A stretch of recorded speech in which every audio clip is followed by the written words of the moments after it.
Bueno, buenas tardes chicos. Bien, como les dije ayer, vamos a comenzar hoy con una nueva explicación de propiedades mecánicas. Nosotros habíamos visto hasta ahora dos tipos de propiedades, intensivas y extensivas. Las propiedades intensivas son aquellas que me sirven para identificar y que no dependen de la cantidad y son propias de cada sustancia. Algunas de las propiedades intensivas las capto con los órganos de los sentidos: el olfato, el gusto, el tacto, la vista, el oído. Y a esas propiedades intensivas se las llama caracteres organolépticos porque lo capto con los órganos de los sentidos.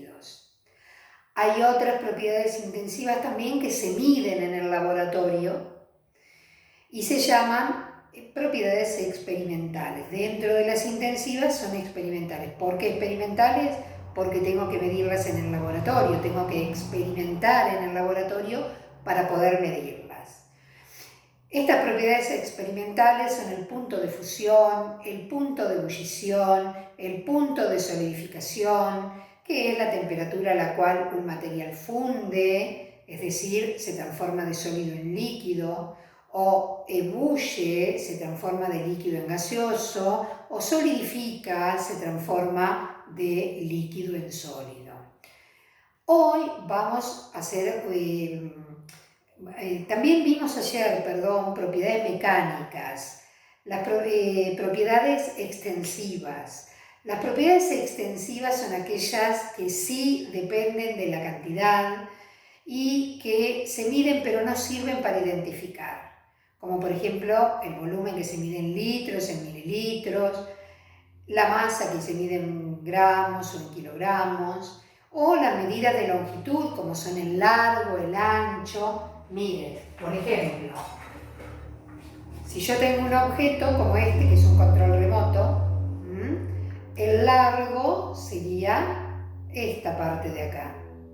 El ancho sería esta otra parte y el espesor es toda esta parte, lo que nosotros vemos que es que es altito, ¿sí? Esto mide el espesor.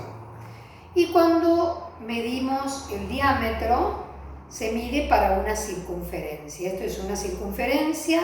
La medida de un extremo al otro se llama diámetro. La mido en centímetros, en metros, depende de lo que sea. Yo esta, por ejemplo, la mediría en centímetros. Y el radio es la distancia desde el centro al borde.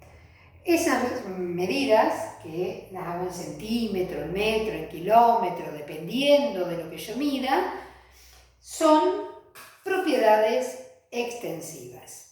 Ahora vamos a ver un poco más de propiedades mecánicas.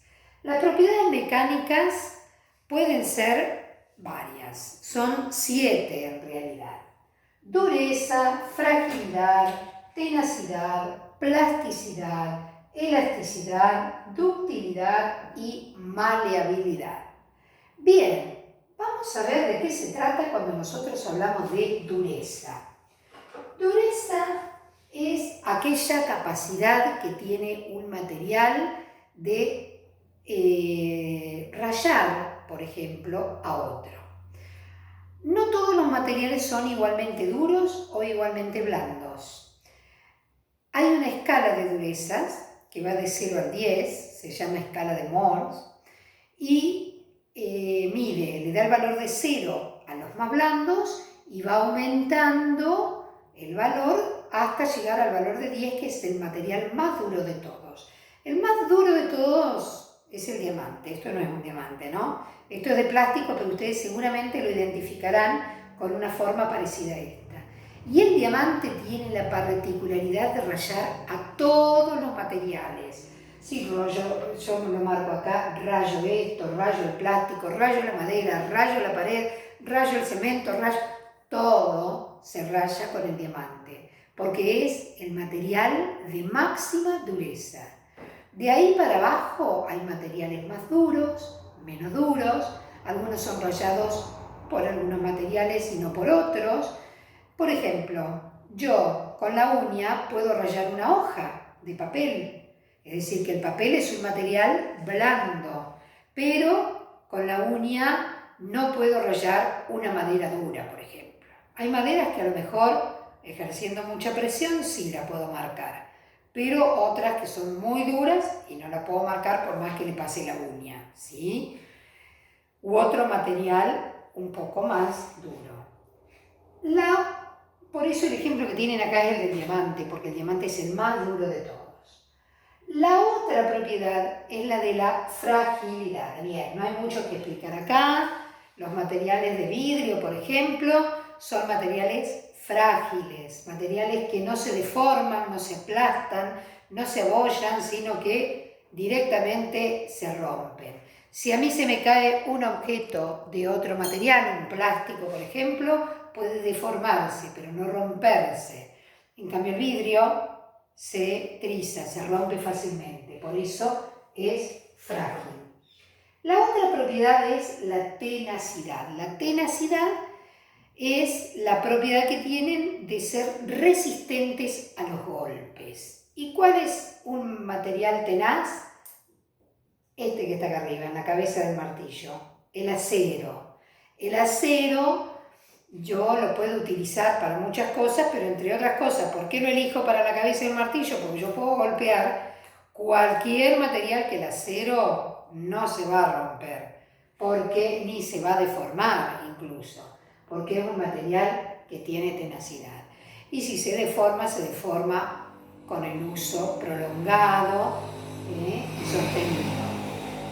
La otra característica que tienen es la plasticidad. La plasticidad es la propiedad que tienen algunos cuerpos de doblarse y deformarse, ¿sí? Esto es un material plástico que ahí por ahí no sé si captan bien, pero en realidad de tanto doblarlo se ha marcado acá, en cualquier momento se va a deformar. Piensen ustedes cuando nosotros abollamos las botellas de gaseosa, ¿sí? Quedan con la forma que nosotros le damos a las botellas. La plastilina es otro ejemplo, algo que ustedes han utilizado mucho en la escuela primaria. La pueden moldear fácilmente, le pueden dar la forma que quieran, hacen una bolita y luego la estiran y luego la amasan y hacen algo plano, y bueno, puedo darles diferentes formas porque tiene esta propiedad que es la plasticidad. La otra propiedad que tienen es la elasticidad. La elasticidad es la propiedad que tienen los materiales de estirarse y volver a su posición original sin deformarse. Se estiran y vuelven a la posición original. Lo suelto y vuelve nuevamente, ¿sí? Se desprende de una mano y vuelve hacia la otra. Esto es un material elástico. Por eso les puse como ejemplo los globos.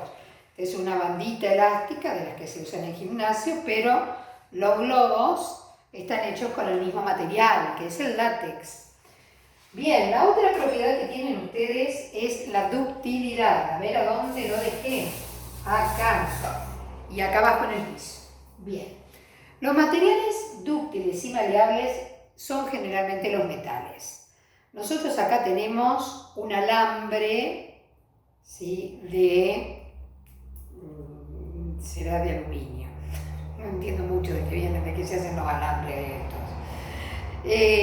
Y fíjense, yo partí de un metal y pude obtener un hilo, gruesito el hilo, ¿sí? Pero hay algunos alambres un poco más gruesos, alambres más finos, incluso con el acero, el mismo que se utiliza para el martillo, se pueden fabricar alambres. Los cables de alta tensión suelen tener alambres de acero, y bueno, algunos tensores, en los puentes, cuando se fabrican puentes, por ejemplo, se utilizan tensores de acero que son miles de hilos enroscados entre sí formando como una soga, enroscados así como una soga, y son de acero, que es un material tenaz. Y acá les traje un cable de la luz que adentro tiene alambrecitos de cobre. Estos alambrecitos son hilos de cobre Y estos hilos de cobre entonces responden a esta propiedad que es la ductilidad, la capacidad que tiene un material de transformarse o darle la forma de hilos. Y fíjense, ya que estamos con el cable, que está revestido con plástico, se reviste con plástico porque el plástico es aislante de la corriente eléctrica. Fíjense que si yo lo doblo, adquiere esa forma. Si yo lo doblo de otra manera y hago un nudo, puedo perfectamente. Entonces eso se debe a la plasticidad que tiene el material. La otra propiedad que tienen ustedes es la maleabilidad. Y la maleabilidad es la capacidad que tiene un material metálico de transformarse en láminas.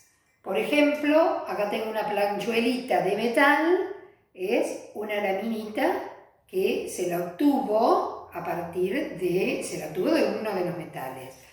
Esto, que es una especie de colador, se le dio esta forma redonda porque primero el metal se lo transformó en una lámina y luego se lo moldeó.